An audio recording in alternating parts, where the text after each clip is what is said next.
Lahat ng rider. Lahat ba may mga first timer sa Carmona? First timer ng rider, lahat. Okay, ididiktas ko yung mga plugs para ito yung magiging guide nyo sa loob. Kayo lang ang makikita nyo sa loob ng racetrack, okay? Reminder lang, lahat tayo naka-racing suit. Bawal lang kailangan ng sapatos natin naka-high cut.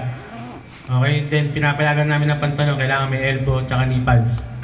Yun lang ang pinapayagan namin. Then yung helmet, siyempre bawal ang modular. Kailangan full piece helmet din. Okay tayo doon? Then reminder lang ulit, paalala ko lang ulit, may pit dito sa Carmona Racetrack. Ulitin ko rin sinabi ni manager, yung pit lane, pagpasok pa lang, may makikita kayong pylon, doon pala magbabagal na kayo. Okay? In case na makita namin kayo nagmatulin sa loob ng pit lane, wala na tayong warning, ipe-penalty na namin kagad kayo. Okay? Doon pa lang sa may pylon, doon kayo mag-i-slow down pagpasok nyo.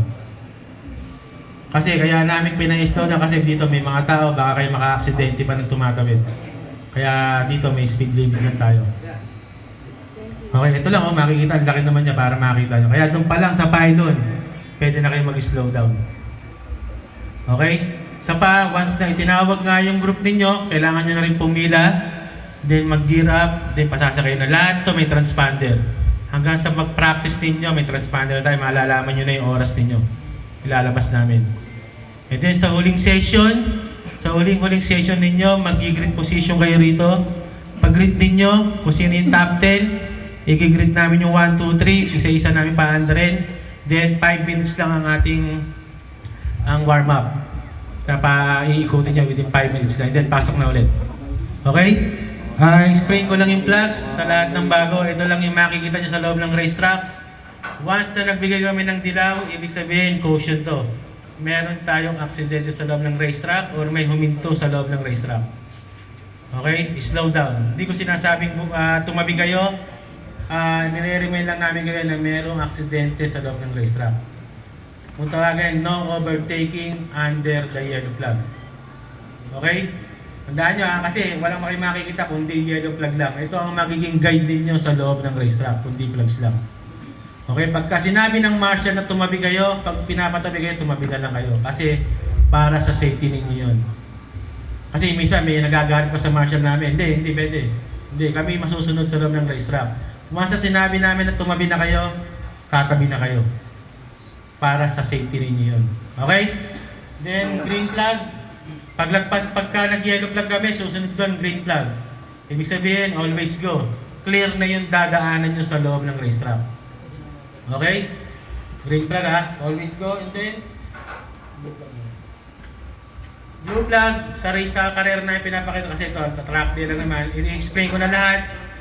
Sa blue flag, pinapakita namin to sa lahat ng mga mababagal sa loob ng racetrack. Lalo na sa qualifying time trial. Lahat ng mga mababagal, pinapakita namin itong blue flag. Okay?